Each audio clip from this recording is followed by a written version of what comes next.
Hi guys, welcome back again to my channel, and right now I will be comparing the two cameras that I own, the Sony A6300 and the Sony A6400. So the first one I got is the A6300 and then followed by the A6400. I got it here right now with me, and this is the first camera that I have that has 4K, and I immediately fell in love with this because it takes great 4K and also the 1080p is quite good.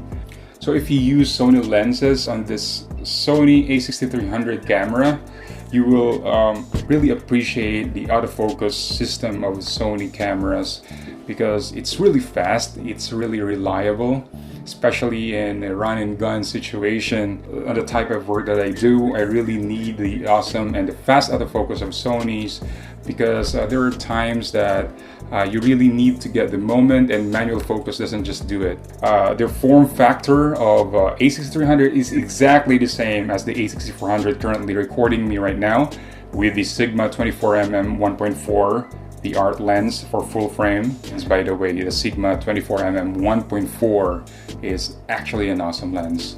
So the A6300 came out a little bit earlier than the A64 because the A64 just went out in 2019, early 2019, and followed by the A61 and the A66, but those are different cameras already. The A6400 is faster when it comes to autofocus than the A63. This came out earlier, so the system and the processing power of the A64 is a lot, of course, further and better. And also the color science of the A6400 is different. It's more of the A7 kind of color science, and it offers HLG, which is a newer picture profile, which this camera, the A6300, doesn't have. And HLG picture profile is easier to grade. Well, as for me, it's easier for me to grade compared to the S-Log2 or S-Log3, which they both have though. And for me, A6400, especially the flip screen, it flips up, not like this, that it just do this but doesn't fully flip up. Well, Canon has that flip on the side, but this one just flip in here, so you can just, look down, you can see it, but it doesn't flip fully up. Where the A6400 has the flip up screen, you can see yourself when you're vlogging or you're recording yourself, and you can see and you can frame yourself. It's easier. And also the A6400 doesn't have the 30-minute recording limit, so you can record long events without worrying that your camera will turn off or the record will be turning off. And you can just go on and record as long as you want, as long as the memory card can handle it, and also the batteries. For the form factor, it's actually the same with the A6300, maybe a little bit bigger because of the screen that they added, the flip up screen, which this doesn't have. If there will be one feature that I really like, it's always the autofocus of the A6400. I got the Sony 35 1.8, the OSS one. And when you put it on the A6400, you can just, touch the screen and then focus the subject, and the focus will stay wherever you touch it. And you can prioritize the face if you want. So I use my APS-C cameras only for videos, the A63 and the A6400. And I use my Sony A7 II for all my photo works. I got full frame lenses for my full frame cameras, or camera rather, just one camera, and I got crop lenses also for my APS-C cameras. So they both have mic jacks too, where you can put your microphone in here.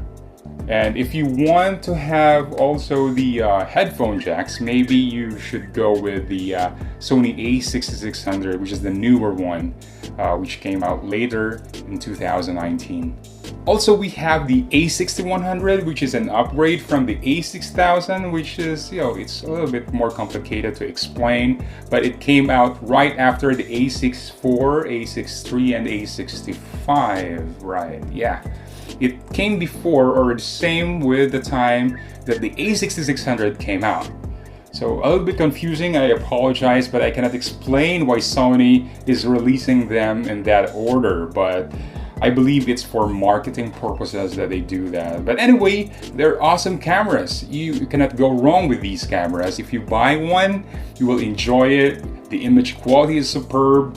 The video quality is totally superb.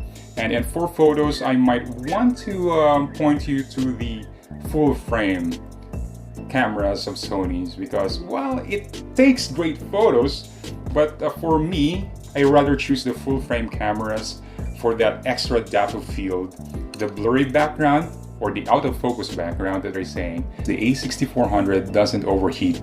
Unlike this A6300, you leave it in a hot blazing sunny day, it will overheat around 5 minutes, I believe. The same as the A6500. I'm not sure because I haven't owned the A6500, but this A6300 overheats really fast. If the sun is up and really hot, it overheats really fast. But the A64, I've tried it and shoot outside, it just, went along and didn't give up at all. If you have questions, you might want to leave it on the comment section below. And also you can ask anything about the cameras that I'm using and also the lenses that I'm using. And as long as you like and subscribe, that will be great. But if you have questions though, as what I've said earlier, you can leave it in the comment section below. So thank you very much for watching, and please like and subscribe.